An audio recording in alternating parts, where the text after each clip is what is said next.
and they start coming up with new ideas, which are again alien to the human way of doing things. There is this famous example with the game of Go, that in 2016, AlphaGo defeated the world champion, Lee Sedol.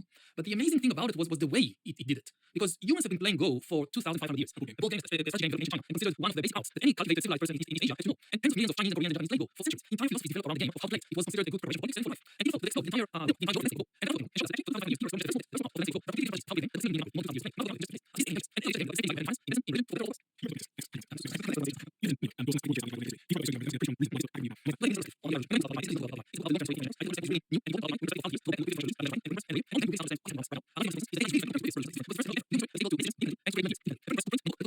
An atom bomb could destroy a city, but it can't decide by itself which city to bomb or why to bomb it. And AI can do that. And there is a lot of hype right now around AI, so people get confused because they now try to sell us everything as AI. Like, you want to sell this table to somebody? Oh, it's an AI table. And this water, this is AI water.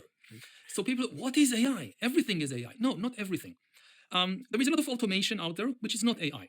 If you think about a coffee machine that makes coffee for you, it does things automatically, but it's not an AI. It's pre-programmed by humans to do certain things, and it can never learn or change by itself. A coffee machine becomes an AI if you come to the coffee machine in the morning and the machine tells, hey, based on what I know about you, I guess that you would like an espresso. It learns something about you, and it makes an independent decision. It doesn't wait for you to ask for the espresso. And it's really AI if it tells you, and I just came up with a new drink, it's called coffee, and I think you like it. That's really AI. When it comes up with completely new ideas that we did not program into it and that we did not anticipate. And this is a game changer in history. It is bigger than the printing press, it's bigger than the atom bomb. You said me to have a historical perspective. Could you please Yes, that's my professional story. That's my training. I was originally a specialist in medieval history. I wrote about the Crusades and the Harari's War and the strategy of logistics of the English armies in the France in the 14th century. This was one of my favorite articles. And this is the kind of perspective of knowledge that I was being to understand now with AI. Because most people's understanding of AI comes from the background with large language model, like GPT, and now robots. That's very interesting. That's really cool thing about AI. So it's easy to be a person with all the serious technology thing. But when we start talking about information and the structure of information networks, and we go back to history, and you have to perspective of information and use it together, then it starts to come to me, I think I do. One ways that when we start to shape this, everything will change. Often democracies are only by technology. Trying to make decisions together. Dictatorship is somebody dictates everything. One person dictates everything. That's dictatorship. Democracy is a conversation. Now, in the Stone Age, hunter-gatherers living in small bands, they were mostly democratic. Whenever the band needed to decide anything, they could just talk with each other and decide. As human societies grew bigger, it just became technically difficult to hold the conversation. So the only examples we have from the ancient world for democracies are small city-states, like Athens or Republic of Rome. These are the two most famous examples, not the only one, but the most famous. And even the ancients, even philosophers like Plato and Aristotle, they knew once you go beyond the level of a city-state, democracy is impossible. We do not know of a single example from the criminal world of a large-scale democracy. Millions of people spread over a large territory, conducting their political democracy. Why? Not because of this particular power. Because the musical people don't have technology. The large-scale democracy is only level when a couple of information technologies appear, first the newspaper, then telegraph and radio and television, and they make large-scale democracy possible. So democracy, it's not like democracy, on the side you have these information technologies. No, the basis of democracy is information technology. So if you have some kind of earthquake in the information technology, like the rise of social media or the rise of AI, this is bound to shake democracy, which is now what we see around the world, is that we have the most sophisticated information technology in history, and people can't talk to each other. The democratic conversation is breaking down. And every country has its own explanation. Like we talk to Americans, what's happening there between Democrats and Republicans? Why can't they agree on even the most basic facts? And they give you all these explanations about the unique conditions of American history and society. But this is the same thing in Brazil. This is the same thing in France, in the Philippines. So it can't be the unique conditions of this or that country. It's the underlying technological revolution. And the other thing that history kind of I bring from history is how even relatively small technological changes, seemingly small changes, can have far-reaching consequences. Like if you think about the invention of writing, originally it was basically people playing with mud. When writing was invented, or first people mankind made places, but the first time in ancient Mesopotamia, people take clay tablets, which is basically pieces of mud, and they take a stick and they use the stick to make marks in the clay in the mud. And this is the invention of writing. And this is a profound effect. Give just one example. You think about ownership. What do people own something? Like I own a house, I own a field. So previously before writing, to own a field, you live in a small Mesopotamian village, like 7,000 years ago, own a field. This is a community affair. It means that your neighbors agree that this field is yours, and they don't pick fruit there, and they don't raise their sheep there because it's yours. It's a community agreement. Then comes writing. You have documents. And ownership changes its meaning. Now, to own a field or house means that there is some piece of white mud somewhere in the archive of the king with marks on it that says that you own the field. So suddenly, ownership is not a matter of community agreement with neighbors. It's a matter of which document sits in the archive of the king. And it also means, for instance, that you can sell your land to the stranger without permission of your neighbors, simply by giving the stranger this piece of white mud in exchange for gold or silver or whatever. So what a big change. A simple invention, like using a stick to draw some signs on a piece of mud. And then nothing about AI to ownership. Like maybe down the line, to own your house means that some AI says that you own it. And if the AI suddenly says that you don't own it for whatever reason that you don't even know, that's it, it's not yours. That mark on a piece of mud was also the invention of written language. And I think I was thinking about, I was reading your book about how language holds our society together. Not in the way that we often might assume as in we have a conversation with you, but passwords, poetry, like banking. It's like our whole society is secured by language. Yeah. And the first thing that the AIs have mastered is with large language models is the ability to replicate that. Which made me, I think all the things in my life are actually held together with language. Even my relationships now, because I don't see my friends. My friends live in Dubai and America and Mexico. So we conversate in language. Our relationships are held together in language. And as you said, democracies are held together in language. And now there's a more intelligent force that's mastered that. Yeah, and it was so unexpected. Like, 5 years ago, people said AI will master this or that, self-driving vehicles, but language, this is such a complicated problem. This is the human masterpiece, language. It will never master language. And ChatGPT came and it said, I'm a words person, and I'm simply amazed by the quality of the texts that these large language models produce. It's not perfect, but they really understand the semantic field of words. They can string words together and sentences to form a coherent text. That's really remarkable. And as you said, I mean, this is the basis for everything. Like, I give instructions to my bank with language. If AI can generate text and audio and image, then how do I communicate with the bank in a way which is not open to manipulation by an AI? But the tempting part in that sentence is you don't like communicating back anyway. That's calling them being on the phone waiting for another human. So the temptation is I'm going to speak back anyway, so I'm going to let the AIs do that. If I can trust them. I mean, the big question is, why does the bank want me to call personally to make sure it's really me? It's not somebody else telling the bank, oh, make this transfer to Cayman Islands. It's really me. And how do you make sure? How do you build this trust? I mean, the whole finance for thousands of years is just one question: trust. All these financial devices, money itself is really just trust. It's not made from gold or silver or paper or anything. It's how do you create trust between strangers. And therefore, most financial inventions, in the end, they are linguistic and symbolic inventions. It's not, you don't need some complicated physics. It's complicated symbolism. And now AI might start creating new financial devices and will master finance because it mastered language. And like you said, I mean, we now communicate with other people, our friends, all over the world.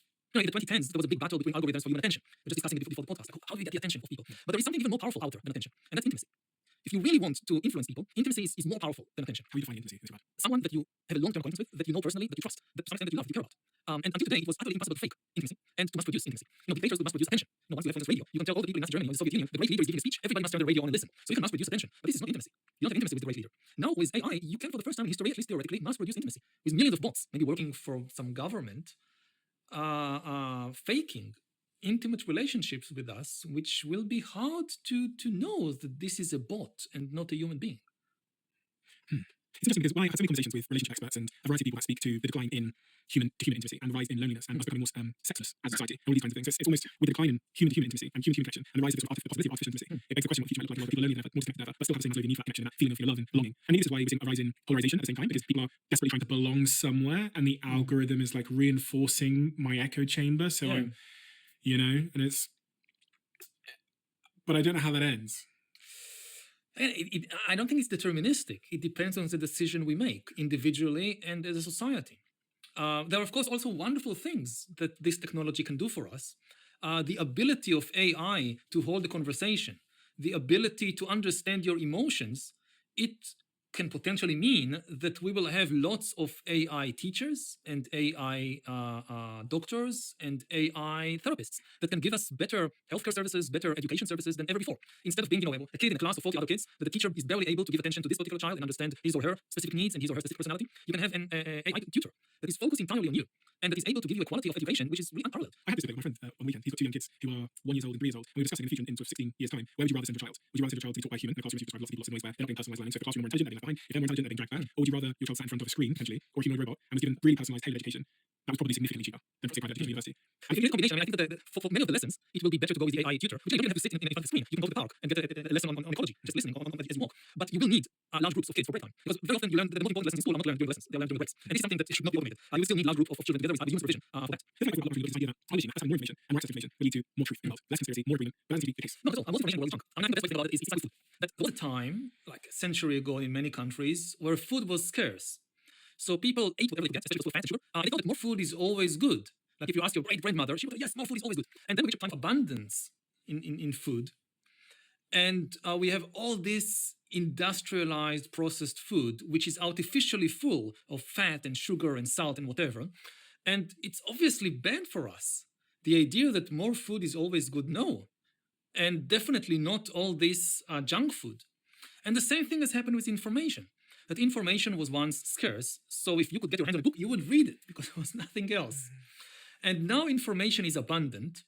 We are flooded by information, and much of it is junk information, which is artificially full of greed and anger and fear because of this battle for attention. And it's not good for us. So we basically need to go on an information diet. That the first step is to realize that it's not the case that more information is always good for us. We need a limited amount, and we actually need more time to digest the information. And we have to be, of course, also careful about the quality of what we take in because, again, of the abundance of junk information. And the basic misconception, I think, is this link between information and truth. That people think, okay, if I get a lot of information, this is the raw material of truth, and more information will mean more knowledge. And that's not the case, because even in nature, most information is not about the truth. The basic function of information in history, and also in biology, is to connect information to nature. And when you do history, you see that very often the easiest way to connect people is not with the truth. The truth is costly and rare kind of information. It's really easier to connect people with fancy. It's fiction. Why? Because the truth tends to be less costly. The truth tends to be complicated, and it tends to be unprofitable. politician who tell people the whole truth about the nation is not English. The nation has this certain color, all these dark sides, so we see politically, it's not you connect nations, religions, political parties.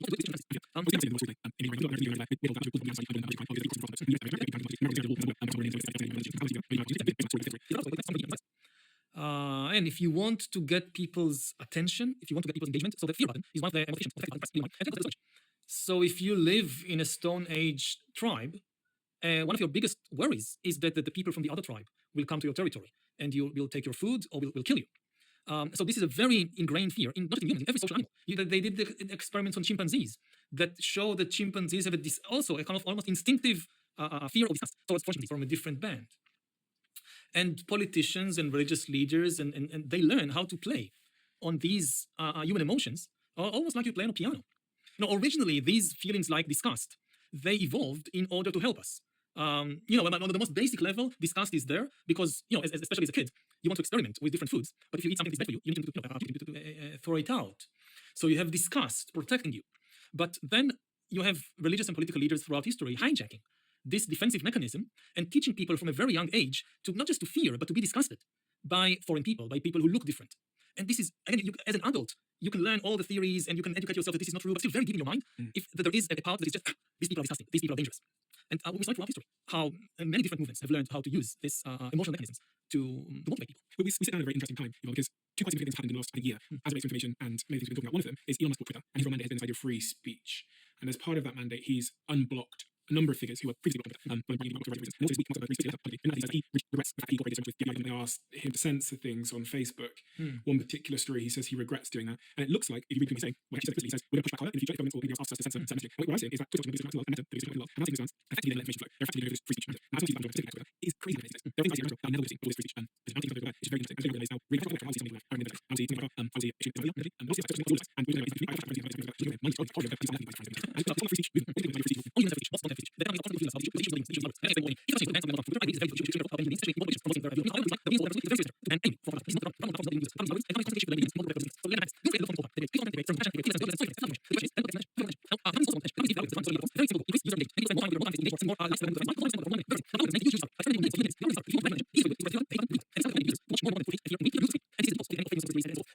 producing the content. Somebody, a human being, produced a hate-filled conspiracy theory about immigrants, and it's not us. It's like a bit like, I don't know,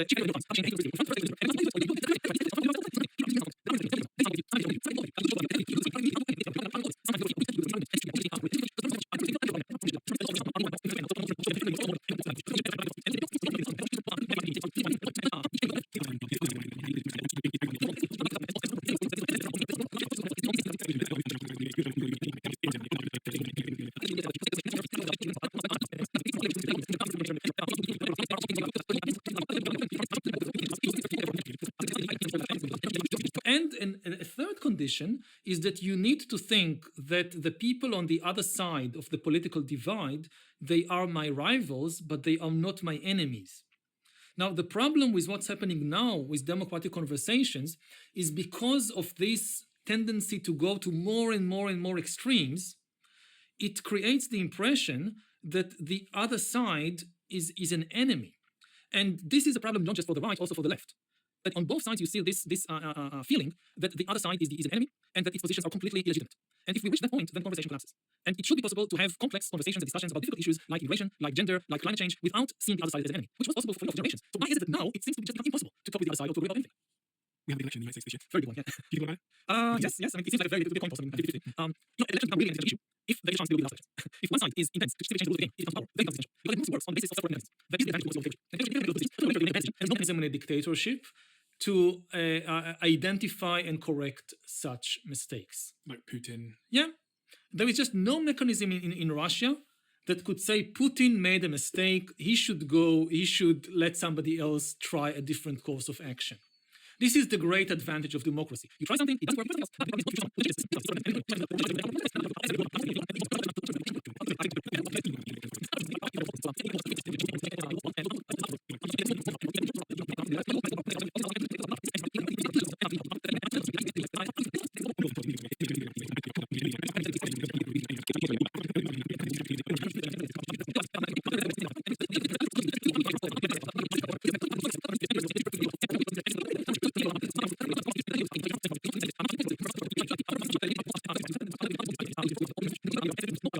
bureaucratic institutions. And will those bureaucratic institutions be AI? That's the big question, because increasingly AIs will be the bureaucrats. And what do you mean by bureaucrats? What's the word bureaucrat? What does that mean? That's a very important question, because human civilization runs on bureaucracy. Bureaucrats are essentially officials in government that Not just in government. The origin of the word bureaucrat, it comes from French, from the 18th century. And bureaucracy means the rule of the writing desk, is to rule the world or to rule society with pen and papers and documents. Like the example we gave in the very beginning about ownership. So you own a house because there is a document in some archive that says that you own it. And a bureaucrat produced this document. And if you now need to retrieve it, then this is the job of a bureaucrat, to find the right document at the right time. And all big systems run on it. Hospitals and schools and corporations and banks and sports associations and libraries, they all run on these documents. And the bureaucrats who know how to read and write and find and file documents. One of our big problems is that it's difficult for us to understand bureaucratic systems because they are a very recent development in human evolution. And this makes us suspicious about them. And we tend to believe all kinds of conspiracy theories about the deep state and about what's going on in all these bureaucracies. And it's really complicated, and it's going to be more complicated as more decisions will be made by AI bureaucrats. And AI bureaucrat means that decisions like how much money to allocate to a particular issue will no longer be made by a human official, it will be made by an algorithm. And when people decide when people ask why is the switch system broken, why didn't they give enough money to fix it? I don't know, the algorithm just decided to give money to something else. Why will bureaucracy be run by AI? Why will at some point a nation decide that AI can intervene in these decisions? I was talking about the future development, more decisions are being made by AIs. And just because the amount of information you need to take into account are enormous. And it's very difficult to do it. It's not easy to do it. It sounds like, how do you think AI is going to so far beyond human intelligence? It's my assumption that most of the work that we do is based on intelligence. So even like me doing this podcast now, this is me asking questions based on information that I've gathered, based on what I think I'm interested in, but also based on what I think the audience will be interested in. And compared to AI, I'm like a little, do you know what I mean? If AI has an IQ that is 100 times mine and a source of information that is a million times bigger than mine, there's no need for me to do this podcast. I can get an AI to do it. And in fact, an AI can talk to an AI and deliver that information to a human. But then if we look at most industries, like being a lawyer, accountancy, I mean, a lot of the medical profession is based on information. Driving, I think that's the biggest employer in the world, is the profession of driving, whether it's delivery or Uber or whatever it is. Where humans belong in this complex? Anything which is just information in, information out is ripe for automation. These are the easiest jobs to automate. Like a coder or an accountant, these certain types of accountants, lawyers, doctors, they're the easiest to automate. Because all you do is just take information in, or just and then information out. They kind of easy description. This will be easy to automate in kind of days. But in those jobs, they require also social skills and motor skills. If your job requires niche skills for several fields, it's not possible for some people to automate. So if you think about nurse, the need to rate and define time. This is not how you automate. And just go to the description. But the nurse needs good social skills and good advantage. So this is how you automate. And good jobs, and just and just skills, skills. How do you find this information? And people ask me, but they have so we so many of the big companies are also working at the same time on humanoid robots. There's this humanoid robot race going on. And by humanoid robots, I mean, Tesla have their humanoid robot, things called Optimus, which they're building, and it'll cost £8,000.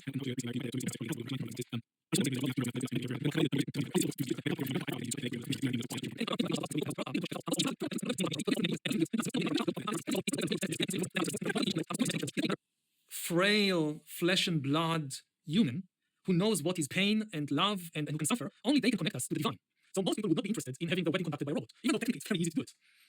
Now, the big question, of course, what happens if AI gains consciousness? This is like the $1 trillion question of AI consciousness.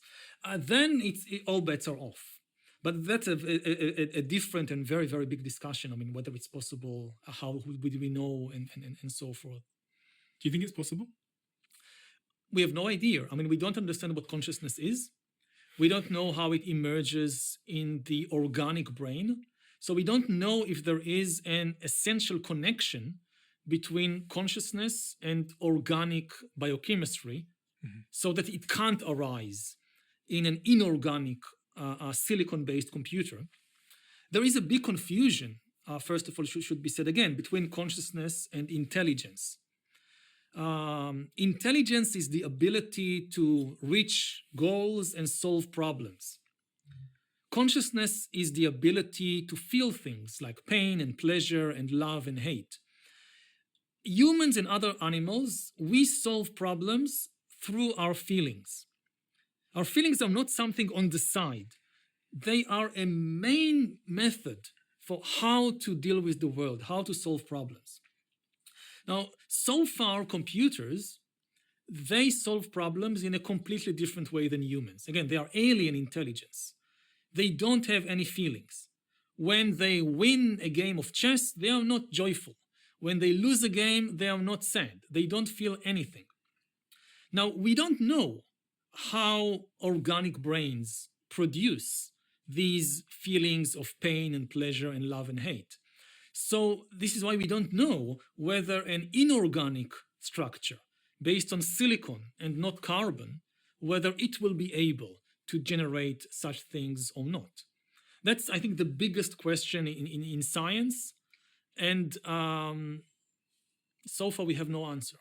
Isn't consciousness just like a hallucination? Isn't it just like an illusion that I think I'm conscious because I've got a circuitry which tells me that I am effectively. It tells me through a bunch of like feelings and things that I'm conscious. Like I think I'm looking at you now, I think I can see you. No, the feeling is real. I mean, even if we are all like the Matrix, and we are all in, How do you know it's real? it's the only real thing in the world. I mean, there is nothing, everything else is just conjecture. We only experience our own feelings. What we see, what we smell, what we touch. This we actually experience, this is real. Then we have all these theories about why do I feel pain. Oh, because I stepped on a nail, there is such a thing in the world as a nail, whatever. It could be that we are all inside a big computer on a zero run by super intelligent mice. It's okay, I get out to tell me that it feels pain. That's the big problem, because there is a huge incentive to train AIs to pretend to be alive, to pretend to have feelings. And then we see there is a huge effort to produce such AIs. And in truth, because we don't have any proof, even that our humans have feelings. I still have feelings, but I never feel your feelings. I only assume that you're also a conscious being. And society grants the status of conscious entity to not only humans, but also some animals, not based on any scientific proof, but based on social convention. Like most people feel that dogs are conscious, that the dogs feel pain, pleasure, love, and so forth. So science accepts most scientists that dogs are sentient beings and they have some rights under the law. Now, as AI, because it has no feelings, no consciousness, no sentience whatsoever, but it becomes very good at pretending to have feelings and convincing us that it has feelings, then this will become a social convention. The people feel that their AI friend is conscious being and that should be granted rights. And there's even already a legal path for how to do it. At least in the United States, you don't need to be a human being in order to be a legal person. You mentioned how do you fact checking I can believe in that ability has only increased access to now being able to speak to this alien on these for me and have that experience just into my full time being and so on and play for then we'll create information networks and wisdoms that in my life I don't necessarily realize they're going to do that. Especially like but let's say that and they can't agree on anything. They live in their own interests. And you know, when the internet came along for the first time, the main metaphor was the web, the World Wide Web. A web is something that connects everything. And now the main metaphor, which is this simulation theory, is representing this new metaphor. The new metaphor is the cocoon. It's a web that turns on you and then closes you from all sides, so you can no longer see anything outside. Yeah. And there could be other cocoons with other people in there, and you have no way to get to them. Yeah. Nothing that happens in the world can connect you anymore because you're in different cocoons. You've only got to look at someone else's phone. You've only got to look at someone else's Twitter or X or Instagram. Is this the reality? It's so different. Over the weekend, my friend Sat, he clicked on the Discovery section, which is where you find new content. I looked down at his phone and was like, it's all Liverpool Football Club. It's like the entire feed is Liverpool. And my entire feed is completely different. And I was just thinking, wow, he lives in a completely different world to me.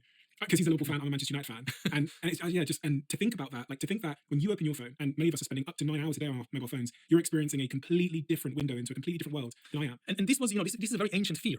Because, for instance, Plato wrote exactly about that. In the most famous parable, I think, from Greek philosophy, is the allegory of the cave, in which Plato imagines a theoretical scenario, an imaginary scenario of a group of prisoners chained inside a cave with their face to a blank wall in which shadows are being projected from behind them, and they mistake the shadows for reality.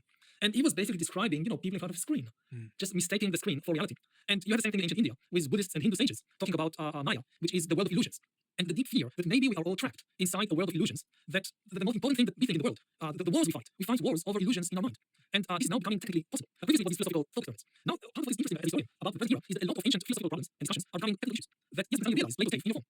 I think right now, some people might say that they have some kind of grasp over like the ranking system or why something shows up when I search it or whatever. But as these intelligence aliens become more and more powerful, it's of course we have less understanding because we're like handing over the decision. In some industries, they are now completely the kingmakers. Like, I'm here on a book tour. I wrote Nexus. I go from podcast to podcast, from TV station to TV station to talk about my book. But the entities I'm really trying to impress are the algorithms. Because if I can get the attention of the algorithms, the humans will follow. Yuck. You know, that's our reality. We are basically kind of carbon creatures in a silicon world. I used to think we were in control though. And now I feel like the silicon's in control. Control is shifting. We are still in control to some extent. We are still making the most important decisions, but not for long. And this is why we have to be very, very careful about the decision we make in the next few years. Because in 10 years, in 20 years, it could be too late. By then, the algorithms will be making the most important decisions. You talk about a couple of big dangers you see with the algorithms AI and the sort of shift in structured information. One of them is this alignment problem, which, how would you explain the alignment problem to me in a way that's simple to understand? So the classical kind of example is a thought experiment invented by the philosopher Bostrom in 2014, which sounds crazy, but you know, bear with it. He imagines a super intelligent AI computer, which is bought by a paperclip factory. And the paperclip manager tells the AI, your goal, the reason I bought you, your goal, your entire existence, you're here to produce as many paperclips as possible. That's your goal. And then the AI conquers the entire world, kills all humans, and turns the entire planet into factories for producing paperclips. And even they do send expeditions to outer space to turn the entire galaxy into just paperclip production industry. And the point of the experiment is that the AI did exactly what was told. It did not rebel against the humans. It did exactly what the boss wanted. But of course, it was not that the strategy it chose was not aligned with the real intentions, with the real interests of the factory manager. We just couldn't foresee that this would be the result. Now, this sounds like outlandish and ridiculous and crazy, but it already happened to some extent. This is the whole problem of social media debate. In the same years, the came out with this also in 2014, the managers of Facebook and YouTube, they told their algorithms, your goal is to increase user engagement. And the algorithms of social media, they conquer the world, and the whole world will be dominated. It was what they will do, not very engaged. And then they started with this outrage, it was fear, it was ridiculous. And this is when after the world told Facebook algorithms, increase user engagement, he did not foresee, and he did not wish. There was also being platform way faster to use, age minority, but this is what the algorithm, because of this alignment between the way the algorithm, the goal, the defined algorithm, and the interests of the site, and even the managers of the companies that develop these algorithms. And this is a small scale industry, because the social media algorithms that create all sorts of chaos over the last 10 years, they are very, very good at AI. This is like the numbers of the algorithm AI as an evolutionary process of this research. Being very simple. Very simple platforms at the beginning, but still survive. We're still in evolutionary terms of evolution. We are like billions of years before we see the dinosaurs and the mammals of humans. But digital evolution is billions of times faster than organic evolution. So the distance between an AI amoeba and the AI dinosaurs could be covered in just a few decades. If ChatGPT is the amoeba, how would the AI Tyrannosaurus Rex look like? And this is where the alignment problem becomes really disconcerting. Because if so much damage was done by giving kind of the wrong goal to a primitive social media algorithm, what would be the results of giving a misaligned goal to a T-Rex AI in 20 or 30 years? The issue behind this is, some people might get a different goal, but when you're dealing with private companies who are still in the stock market, there is only one goal to keep that. Exactly. The platforms have to say, the goal of the platform is to make more money and to get more attention. Because also it's mathematically easy. And there's a huge, huge problem in how to define for AIs and algorithms the goal in a way they can understand. Now, the great thing about make money or increase engagement is that it's very easy to measure it mathematically. One day you have a million hours being watched on YouTube, the next day, a year later, it's 2 million. Very easy for the algorithm to say, hey, I make progress. But let's say that the Facebook algorithm increases user engagement in a way that doesn't undermine policies. How do I measure that? Who knows what's the definition for the robustness of the policy? No one knows. So defining the goal of the algorithm as increasing engagement but don't harm policy, obviously impossible. This is why they go for the kind of easy goals which are the most dangerous. But even in that scenario, which all saying increasing engagement, don't harm policy. The problem now is making better. Use that to increase engagement in a because they have more users, more eyeballs, more revenue, advertising media, and then they Another question, because that's a First of all, I'm governments regulate, and they can penalize a social media company that defines goals in a socially responsible way. Just as they penalize newspapers or TV stations or car companies that behave in a social way. The other thing is that humans are not stupid and self-destructive. That if we would like to have better products in the sense of also socially better products. And I gave earlier the example with food diets. I think how much, yes, the food companies, they discovered that if they fill a product artificially with lots of fat and sugar and salt, people would like it. But people discovered that this is bad for their health. So you now have like, a huge market for diet products, and people are becoming very aware of what they eat. The same thing can happen in the information market. Because those like 80-70% of people in the US have chronic disease and are obese, and life expectancy now looks like it's going away a little bit in the Western world. And it's, I just feel like with policing consumption of goods like alcohol, nicotine, food, seems much more simple than policing information and the flow of information. Beyond racism or like inciting violence, I don't know how you police. We already covered that the two most basic and powerful tools are to hold companies liable for the actions of their algorithms, not for the content that the users produce, but for the actions of the algorithms. I don't think we should penalize Twitter or Facebook. If somebody posts a racist post, I would be careful about penalizing Facebook, but I would sign for racism and so forth. But if the algorithm of Facebook deliberately express some racist opinion, that's not speech. Okay, so nobody can post and the algorithm of our users.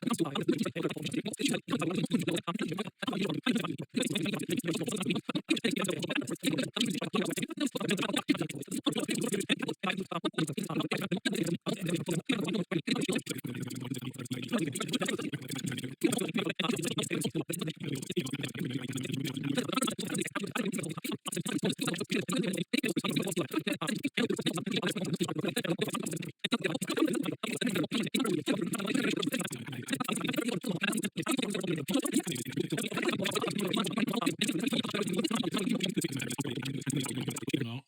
and they thought maybe it was a Russian plant, i.e. Russia had put the story there to try and make sure Joe Biden didn't win the elections. So Facebook deprioritized it, stopped it going viral and suppressed it. Turns out it was a real story. And it wasn't fake. And Mark Zuckerberg says he regrets suppressing it because it was in fact a real story, and suppressing it, he kind of influenced the election to some degree. So complicated. It's complicated to run a big media company. It's complicated to run the Wall Street Journal or Fox News. And what happens if the FBI comes to Fox News or comes to the Wall Street Journal and tells them, look, there is this story planted by the Russians, don't encourage it. And later on it turns out that it was wrong. What happened? And as the manager of the Wall Street Journal, you need to deal with it. And do I trust the FBI? Under what conditions? Sometimes they should be suspicious. Because either way you're influencing elections, and if you influence... But that's the business. I mean, the real problem is when you have extremely powerful people like Zuckerberg or Elon Musk that pretend that they don't have power, that they don't have influence, that they don't shape elections. We know for centuries that the owners and editors of newspapers, they shape elections. And therefore we hold them to certain standards. And now the owners and managers of platforms like Twitter and YouTube and Facebook, they have more power than the New York Times or the Guardian or the Wall Street Journal. And they should be held to at least the same degree of accountability. And their shtick that, oh, we're just a platform, we just allow everybody to publish what they want. It doesn't work like that. Again, we don't accept it with traditional media. So why should we accept it? That's the whole trick of these tech companies. That again, we have thousands of years of history, and they tell us, oh, it doesn't apply to us. Like if you have a traditional industry like cars, it's obvious to everybody. You cannot put a new car on the road unless you made some safety checks to make sure the car is safe. You cannot put a new medicine on the market or a new vaccine on the market without safety. That's obvious, right? But when it comes to algorithms, no. That's a different set of rules. You can put any algorithm you want on the market. You don't need any safety rules. And even more basic than that, you think about something like theft. You have the 10 Commandments: don't steal. And people know, yes, you shouldn't steal. Unclear comes to information. No, it doesn't apply to information. I can take your information and without your permission do all kinds of things with it and sell it to third parties. And this is not stealing. Don't steal doesn't apply to my line of business. And this is what the tech giants have been doing in many cases over the last decade or two, telling us that history doesn't apply to them. That all the wisdom that humanity gained in a very painful way over centuries and thousands of years of dealing with dictatorships and with whatever, it doesn't apply to the new technology. And it does apply. Do you ever feel tempted to just log off and just like go live in a field somewhere, maybe like there's a maybe just a cult? I do it every year. Oh, really? Yeah, I take a long meditation retreat of between 30 days and 60 days. Like this year I plan in December after the book tour is over to go 60 days from the meditation retreat in India and just completely disconnect. No smartphone, no internet, not even books or writing paper. Just the information fast. Why? It's good for the mind. Again, life is good. Too much in isn't good for us. We need time to digest and to detoxify. And it's true of the mind as well. If you just keep bombarding it with more, you get addicted to the wrong things, you develop bad habits, and you need, or at least I need, time off in order to really kind of digest everything that happened and to decide what I want and what I don't want, what kind of habits, addictions I should try to get rid of, and also to get to know my own mind. When the mind is constantly bombarded by information from outside, it's so noisy. You cannot get to know it because there's so much noise. But when the noise goes away, then you can start to understand what is the mind, how does it function, how does it work, where does thoughts come from, what is fear, what is anger. When you're binding with anger because of something you now need, you are focused on the object of your anger, but you can't understand the anger itself. The anger controls you. When you have information fast, you can just observe what happens to me when I'm angry, what happens to my mind, to my body, how does it control me. And this is more important than any angry story in the world to understand what anger actually is. It's very difficult. How many times do people stop and just try to get to know their anger, not the object of the anger. This is all the time. We heard something terrible, the politician got like that, something about Trump, so we click and oh, he said like this, he did like this, he'll do this, he'll do that, and you don't get to know your anger that way. I have about 50 different companies in my portfolio. I have like right now. Some of which I'm investing, some of which I'm trying to myself. One of them is I'm making these very good things are process. In my mind, the first, which critical business is assembling a group of people with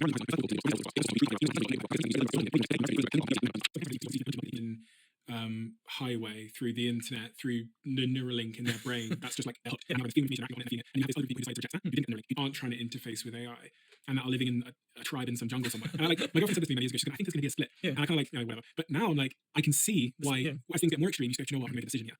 And especially when I saw the Neuralink that Elon Musk's working on that allows you to control computers with your brain. I sat and computer control your brain also. Yeah, right. I didn't think about that. But I just imagined, this is a question for everyone listening. If there's you and me, and I have the chip in my brain, and now humans have in their brain that they use to control computers with, I am a different species to you. Because I can control my car downstairs, I can control the lights in this room, I can ask my brain questions and get the answers. My IQ becomes 5,000. Yours is still 150 or 200, yours will be 250. But I'm a different species to you. I have such a huge competitive advantage over you. That if you don't get the chip, then you're screwed. That's speciation. Yeah. Again, on a small scale, we saw it before in history.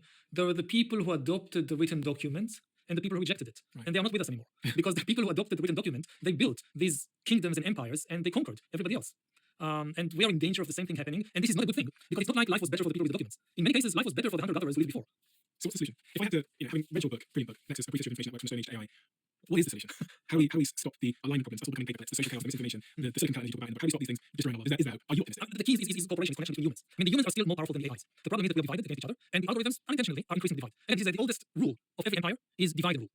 This was the rule of the Romans, of the British Empire. If you want to rule a place, you divide the people of that place against one another, and then it's easy to manipulate and control them. This is now happening to the entire human species with AI. That just as we had the Iron Curtain in the Cold War, now we have the Silicon Curtain, dividing not just China from the US, but also Democrats from Republicans, also one person from another person, and all of us from the AIs, which increasingly make decisions about all that. We still have the power for, I don't know, 5 years, 10 years, 20 years to make sure it doesn't go in so many directions, but for that we cooperate. I try to do this. I mean, last week I just came from Israel, and I saw the country destroying itself for no good reason whatsoever. The country just pressed the self-destruct button, and for no good reason. And it happened on global scale. It's not just the war between Palestinians, but Israel's fighting against itself. Greater and greater division and animosity, and it's like a dark hole of anger and violence, which is sucking more and more people in all over the world. You now feel the shockwaves from this dark hole in the Middle East. And there is no good reason. There is no objective reason. There is no objective reason for it. It's not like there is enough land between the Mediterranean and the Jordan River. The people have to fight for the little land there is. Or there is enough food. There is enough food for everyone. There is enough land to build houses and hospitals and schools for everyone. Why do people fight? Because of different stories in their minds. They have these different mythologies that God gave this whole place just to us. You have no right to be here. And they fight over that. And this is a local regional tragedy. It happened on a global scale. And if something ultimately destroys us, it will be our own delusions, not the AIs. The AIs, they get their own because of how we sense those delusions. You might be surprised when you books and it really helps you understand what necessarily needs to the problem is information, the networks of information, controlling those networks of information. Somebody's manipulating us to be on different sides, not just to be on different sides, but to see each other as enemies. And right now that's a person, but it might not be. Soon it might not be a person, no. And understanding that, I think, helps us focus on the root cause of issues that are sometimes hard to identify. I think the problem is my neighbor. I think it's that person with different color skin. But actually, if you look one level deeper, it's the information networks and what I'm being exposed to that are brainwashing me and creating those stories. And as you talk about in your previous book, stories are ultimately what are running the world. And it's this wonderful, the Nexus is just a wonderful book at a wonderful time that helps us to access this knowledge of information and impact and relationships and society and between the way I hope will lead to action. And I think that's what we're talking about. Most humans are good people. When you give people bad information, they make bad decisions. But the problem is not giving information. Your question for you is, what does it mean to be strong?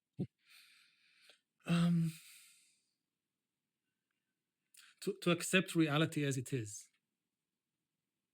To deal with reality without trying to hide it, disappear it, put a veil over it.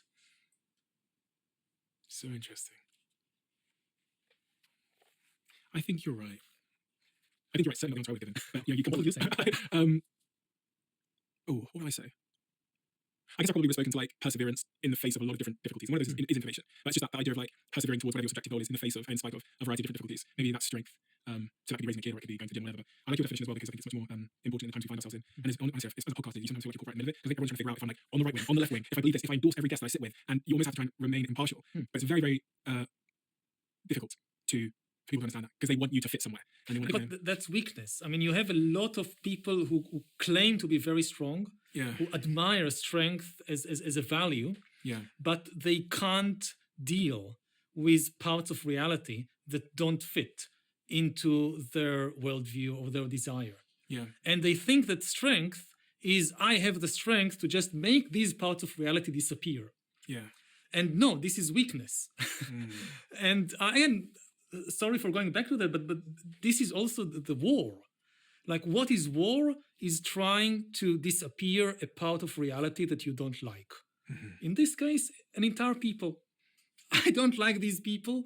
I don't think they should be in reality. So I try to make them disappear. And people say, oh, he's a very strong leader. He's not. He's a very weak leader. That a strong leader would be able to acknowledge, no, these people exist. They are part of reality. Let's now find out, how do we live with them?